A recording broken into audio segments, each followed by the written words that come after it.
네, 도널드 트럼프 미국 대통령이 다카이치 사나이의 일본 총리에게 대만 문제로 중국을 자극하지 말라는 입장을 전달한 걸로 알려졌습니다. 미 일간 월스트리트저널은 현지 시간 26일 미국과 일본 정부 관계자를 인용해 트럼프 대통령이 전날 다카이치 총리와의 전화 통화에서 대만 관련 발언의 강도를 낮출 필요가 있다고 언급했다고 보도했습니다. 다카이치 총리는 지난 7일 국회 답변 과정에서 대만 유사시 일본이 집단 자위권을 행사할 수 있다고 시사했고 이에 중국이 반발했습니다. 다만 관계자들은 트럼프 대통령의 발언은 일종의 조언 수준이었으며 발언 철회를 압박한 것은 아니라고 전했습니다.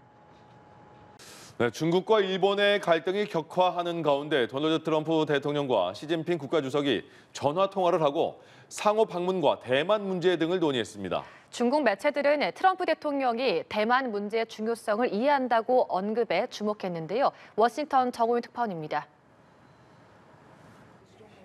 지난달 말 한국에서 만나 소통하며 미중 관계에 훈풍을 예고했던 트럼프 미국 대통령과 시진핑 중국 국가주석. President Xi is a great leader of a great country, and I think we're going to have a fantastic relationship for a long period of time. And in the face of winds, waves, and challenges, you and I, at the helm of China-U.S. relations, should stay the right course and ensure the steady sailing forward of the giant ship of China-U.S. relations.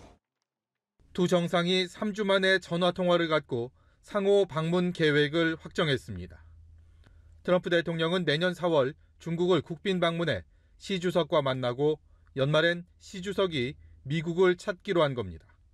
미국 대통령이 가장 최근에 중국을 찾은 건 트럼프 집권 1기 당시였던 2017년이었고 시 주석의 미국 국빈 방문은 10년 전인 2015년이 마지막이었습니다. 트럼프 대통령은 우크라이나와 러시아의 종전 문제부터 펜타닐과 대두 같은 무역 쟁점들까지 폭넓게 논의했으며 더 자주 소통하기로 했다고 밝혔습니다. 그러면서 미중 관계는 대단히 강력하다고 강조했습니다. 시 주석도 한국에서의 미중 정상회담 이후 양국 관계는 총체적으로 안정되고 호전됐으며 세계에 긍정적인 신호를 발신했다고 평가했습니다. 중국 관영 매체들은 특히 중국에 있어 대만 문제의 중요성을 이해한다고 한 트럼프 대통령의 발언에 큰 의미를 부여했습니다. 최근 다카이치 사나의 일본 총리의 대만 유사시 개입 발언으로 중국이 발끈한 상황에서 최소한 미국은 일정 거리를 두겠다는 취지로 해석하는 분위기입니다.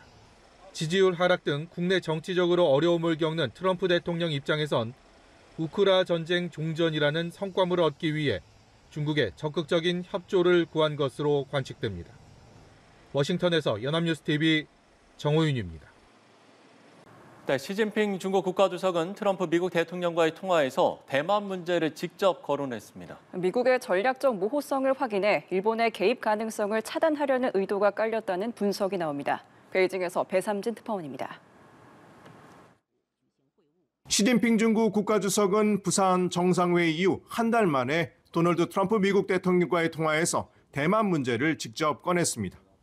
시 주석은 대만의 중국 복귀는 전후 국제 질서의 핵심이라고 강조했고 트럼프 대통령은 대만 문제의 중요성을 이해한다고 답한 것으로 전해졌습니다. 홍콩 사우스차이나 모닝포스트는 중국이 트럼프 대통령의 입장을 탐색하는 동시에 일본을 외교적으로 고립시키려는 계산이라고 분석했습니다. 다카이치 총리의 대만 유사시 개입 발언으로 중일 갈등이 고조된 상황에서 트럼프의 모호한 태도가 일본에 대한 압박 카드가 될 수 있다는 겁니다. 중국은 일본의 대만 개입 움직임을 견제하면서 국제사회에서 대만 문제에 대한 자국의 위치를 강화하려는 모습입니다. 일각에서는 중국이 2차 대전 승전국 대 패전국 구도를 다시 부각하며 일본의 발언권을 낮추려는 전략이라고 보고 있습니다. 대만 문제를 전후 처리의 연장선으로 규정해 일본의 군사적 개입 명분을 약화시키려는 의도입니다. 중국이 트럼프의 거래적 성향을 활용해 대만 문제를 미중 무역 협상과 연계하려 할 수 있다는 전망도 나옵니다. 所以这次的通话既是在一个敏感时间节点上，当中日关系出现波动，有可能会影响中美关系的时候，那么中美要保持沟通，防止误判。 트럼프 대통령은 이제 큰 그림에 시선을 둘 수 있게 됐다고 언급하면서 내년 4월 방중을 계기로 미중 간 경제안보 빅딜 가능성도 예상됩니다. 시진핑 주석이 트럼프 대통령에게 먼저 통화를 제안한 건 이례적이란 평가인데 대만 문제를 활용해 미일 공조에 전략적 균열을 내려는 계산도 깔렸다는 분석입니다. 베이징에서 연합뉴스 TV 배삼진입니다. 시진핑 중국 국가주석에 이어서 다카이치 사나이 일본 총리도 도널드 트럼프 미국 대통령과 전화 통화를 했습니다. 대만 문제를 놓고 중국과 일본의 갈등이 격화하는 가운데 다카이치 총리는 미일 동맹 강화 등 여러 과제에 대해서 의견을 교환했다고 밝혔습니다. 이지훈 기자입니다. 시진핑 중국 국가주석과 전화통화를 한 도널드 트럼프 미국 대통령. 미일 동맹을 챙기려는 듯 뒤늦게 다카이치 사나이 일본 총리에게도 전화를 걸었습니다. トランプ大統領からは昨晩、行われた、米中首脳会談を含む、最近の米中関係の状況について、説明が、ございました。合わせて、私が出席した、G20、の様子についても尋ねられましたのでお答えをいたしました。 다카이치 총리는 미일 동맹 강화와 인도태평양 지역에 직면한 정세 등에 대해 의견을 교환했다고 말했습니다. 다만 중일 갈등과 관련해 트럼프 대통령과 논의가 있었는지는 명확히 밝히지 않았습니다. 대신 다카이치 총리는 트럼프 대통령과의 친분을 강조했습니다. トランプ大統領からは、私とは極めて、親しい友人であり、いつでも、電話をしてきてほしいというお話がございました。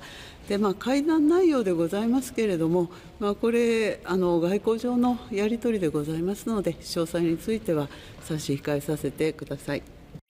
일본 언론은 미중 정상 간 통화 이후 양국이 발표한 내용의 차이점에 주목했습니다. 중국이 대만 문제를 논의했다고 밝힌 반면 트럼프 대통령은 관련 내용을 언급하지 않았다는 겁니다.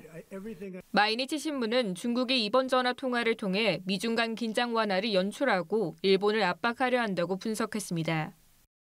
일본은 또 중국이 유엔의 다카이치 총리의 대만 유사시 개입 발언 철회를 촉구하는 서한을 보낸 데 대한 반박 서한을 유엔에 보냈습니다. 월스트리트 저널은 다카이치 총리가 중국의 반발에도 물러서지 않고 있다며 미중 정상에게 깊은 인상을 남겼다고 평가했습니다. 연합뉴스 TV 이지훈입니다. 미 재무장관이 미중 정상이 상호 방문을 포함해서 내년에 4차례 만날 가능성이 있다는 전망을 내놨습니다. 미국과 중국 모두 갈등 관리에 들어가면서 안보와 경제 영역에서 빅딜이 시도될 수 있다는 관측도 나오고 있습니다. 김지수 기자입니다. 트럼프 미국 대통령과 시진핑 중국 국가주석이 내년 4차례 대면 회담을 할 가능성이 있다고 베선트 미국 재무장관이 밝혔습니다. 앞서 트럼프 대통령은 내년 4월 자신이 먼저 중국을 방문하고 시진핑 주석이 내년 안에 미국을 국빈 방문할 거라고 밝힌 바 있습니다. 베선트 장관은 이에 더해 내년에 미국에서 열리는 G20 정상회의와 중국에서 열리는 APEC 정상회의에서 양 정상이 만날 가능성을 언급했습니다. So if there are 4 meetings during the year, I think that gives the relationship great stability, and stability is good for the American people and good for the world economy.